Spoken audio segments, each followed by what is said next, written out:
What's going on, guys, and welcome to today's video. And today we are finally getting a engine skid plate thrown on the 392 Wrangler. Now this thing has already been off-road once, and I was very cautious or worried about off-roading due to the exhaust crossover on the 392s. It is a relatively large exhaust pipe crossing in front of the main crossmember and actually hangs down lower than the crossmember. Not very well thought out for an off-road vehicle, but here we are. So did a lot of research and kind of came to what I think is the best option if you're not doing a full underbelly skid plate. All I wanted was a engine transmission skid plate. So I ended up with Next Venture Motorsports. So I'll show you what we've got here on the ground, talk about some of the issues I've already had, and we'll hopefully get this thing thrown on for the last time. Okay guys, so as you can see, we've got our aluminum front skid plate. Now I did want an aluminum skid plate to reduce a little bit of weight if possible. So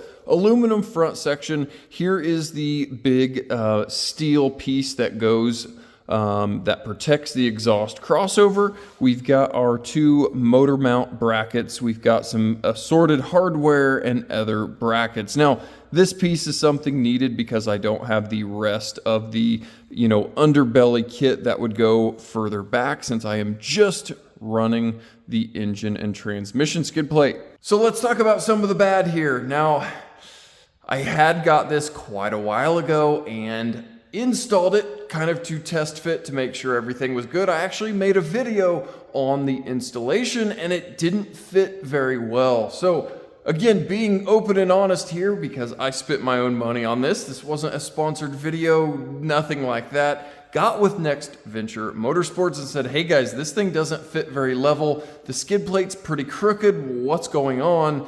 And they said, well, we changed the brackets. You probably need the new style bracket. Okay, awesome. Would have loved to have the new style bracket the first time around, but I guess they're taking care of it. They went ahead and sent the new bracket. So got the new bracket and I have not reinstalled now for the second time. But the other, I guess, kind of gripe, if I'm going to call it a gripe, all of our brackets that are steel were bare metal. Now, I guess for the money, I would have rather them been primed, painted, powder coated, something other than left bare metal for the end user to have to paint or powder coat themselves. Now, yes, you might say, well, I'd want to make all of my parts and pieces some crazy, ridiculous color, and that's great, but most of us, I think, are going to just want to get this thing bolted on and be done, but you are going to need to do some painting or powder coat on this thing before you install. Like I said, that piece there, both of our engine mount brackets are going to need painted or powder coated. Now, this is, again, a piece that you wouldn't normally be using, but I am not doing the full belly skid plate. The original piece I got from Next Venture Motorsports did not have this additional hole drilled, which is a hole that is needed with the 392. So I was left to drill my own hole. Again, I got with them and said, hey guys, what's the deal? They sent another one out with the hole drilled. So they took care of the issues. It's just kind of unfortunate we had the issues to begin with. Last but not least is these nut plates. Again, I've sprayed some black paint on them so they've got some protection, but the hardware that was sent is a little bit too long and it actually goes up out of this nut plate and hits the transmission mount. So I've gotten my own hardware, cut it really short, and here we are. So guys, kind of a lot of complaining really early on in a video about a product that I kind of spent a lot of money on, but again, I want to be open and honest, and I can be because I didn't get this free as a sponsorship. Like you guys know, everything is pretty much bought by myself and installed, so I can be very honest since I spent my own money. So the poor fitment, the original brackets, they went ahead and sent new to take care of that. I still was needing to paint or powder coat or whatever, all of the raw steel stuff. But now that all of that is taken care of, I think we are ready to install this thing for the last time. All right, guys, so we are now underneath the Jeep. Looking forward, here is the front axle. So we are laying under the engine here, looking forward. Here is one of our motor mounts. Now, one thing you do need to do here is swap out our rear motor mount bolt. And as you can see, I've already got those swapped out to the aftermarket bolts, which come with the kit. We need these aftermarket bolts because they are a little bit longer to allow those mount brackets to slide on, and then the nut and washer to hold them in place. Now, as you can see, we've got the same going on over here, and honestly, these were not too bad to get swapped out. You can get up on top of these brackets. There's actually a decent amount of room to get a socket and ratchet up here on both sides. Like I said, over here, it was, again, just as easy to get the socket and ratchet up here, take the factory shorter bolt out, and put their longer bolt in place. Now, this factory cross member is the only piece that is going to need to be, unbolted, removed permanently here from the vehicle. And those are just 3 18mm bolts to be able to get that thing off and out of the way. And again, this whole piece is what is basically replacing this piece right here, which doesn't really do too much. So guys, now here under at our rear cross member, again, once that front cross member is out of the way, we are also going to want to unbolt our transfer case skid plate so we can let it drop down. So we are going to be able to get the new skid plate kind of wedged underneath. And now here are those provided nut plates, which are going to go up in our cross member.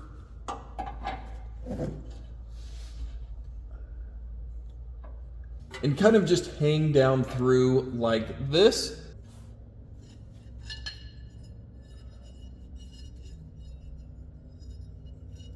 And now this piece is going to be used in my case because I am not running the full belly skids. I am just running the front engine skid. So this thing is actually going to, again, slide into place. And then we'll be able to get some of those factory bolts started. And guys, these are the, shortened bolts basically that I ended up cutting down because these bolts that go through here can hit the factory transmission crossmember hardware. So I found that I wanted to cut them down so they didn't hit, and that's what I ended up doing. So I guess make sure on your install that you are kind of watching and seeing how the hardware works. Maybe this thing's a weird setup and yours will be fine, but just one thing to watch for.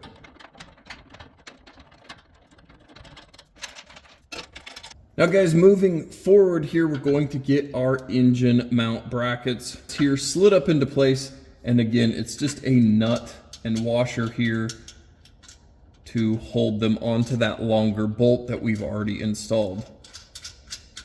So now you can see this side here on the passenger, we've got the nut and bolt started. And again, over here on the driver's side, we've got the nut onto that aftermarket bolt, holding on that bracket.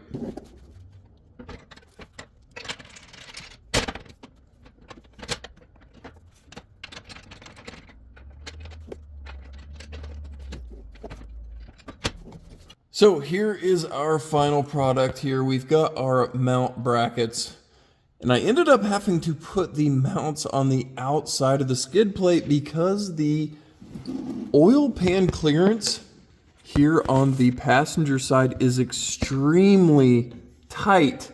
I don't know if this is going to end up causing issues. I won't really know till I drive it, off-road it a few times, and see if we get any amount of engine movement to rub or not on that skid plate.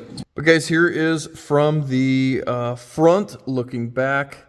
Again, it is tucked up very nice and high. I will give them that, but man, it just is really, really close to the oil pan here on the passenger side. But moving further back, we do protect our exhaust crossover like we were talking about. This is that exhaust pipe there that does hang down pretty far and crosses all the way over. And as you can see, we do have now a skid plate on it, but I do maybe wish this came a little bit further to protect a little bit more of the exhaust. This is still pretty exposed. And again, here's the other side. Also, again, this is still could have afforded to move or another inch or so over just to protect a little bit more of that crossover.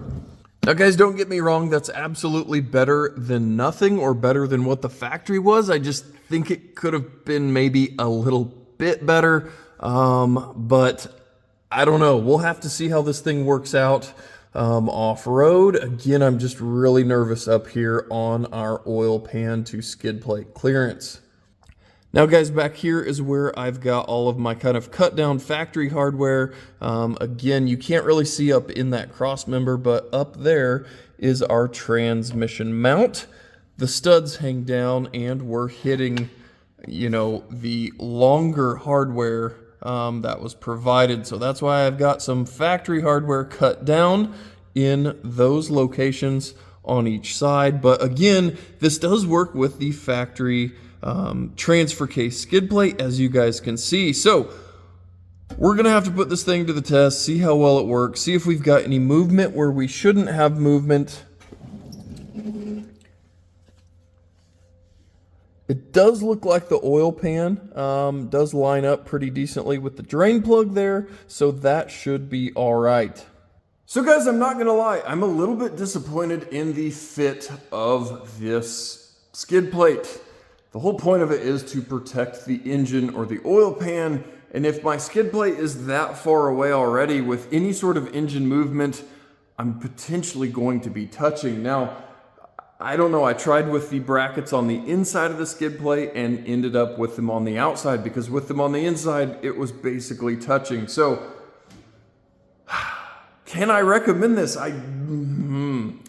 be determined.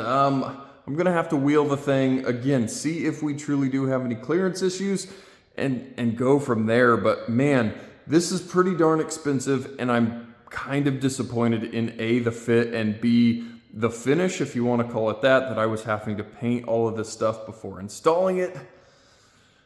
I don't know, a little disappointed. I hate spending money on a cool part and it not making me excited about bolting it on. And this definitely didn't make me feel excited bolting it on, having to take it on and off multiple times and then have to, you know, try and install the new bracket that I got sent, and it's still not really fitting that great. So yeah, don't know, little disappointed. Maybe you guys are running this skid plate and it fits great. Mine's just weird. I don't know, let me know down in the comments if you're running a 392, what engine skid plate you're running. Ideally, like I said, I was just looking for a engine and transmission skid plate, which really narrowed me down on available options for a later 392 with the steel oil pan versus the early ones with the aluminum pan. So I don't know. Like I said, this thing in 2 days is going off-road, so we'll hopefully get to drag it over some rocks and it will pay for itself on the first trip. So guys, thanks for coming out into the garage with me and bolting a new part, a hopefully good part, onto the 392. And guys, as always, thanks for watching, and we'll catch you guys next time. Okay guys, so I thought I would actually film the follow-up to the initial video, since I've never edited this video and it's taking me forever, and we've actually off-roaded since installing the skid plate. And yeah, I've still hit the exhaust. I'll show you underneath the issue or the lack of coverage. Fit and finish wise, it's been fine. I haven't had any issues, even though it's really close to the oil pan. It does seem to clear fine, but I hit the exhaust crossover on both sides when we went out wheeling, and it wasn't even that crazy of wheeling, and I was able to tag both sides. So I don't know. I'm going to have to try to add width onto that cross member or the crossover skid plate, because it's just not enough coverage. So Spent a whole lot of money on this thing and now going to need to modify it to actually protect everything it needs to protect. But let me see if I can show you guys underneath what the actual issue is. So guys, like we talked about, here is the driver's side, and yeah, it doesn't come over far enough. Like I said, I did tag the exhaust. I didn't damage it or do anything too horrible, but it did push the crossover pipe up a little bit, you know, just kind of slid it on its flanges. So it's just not enough coverage here on the driver's side. We'll jump over to the passenger side.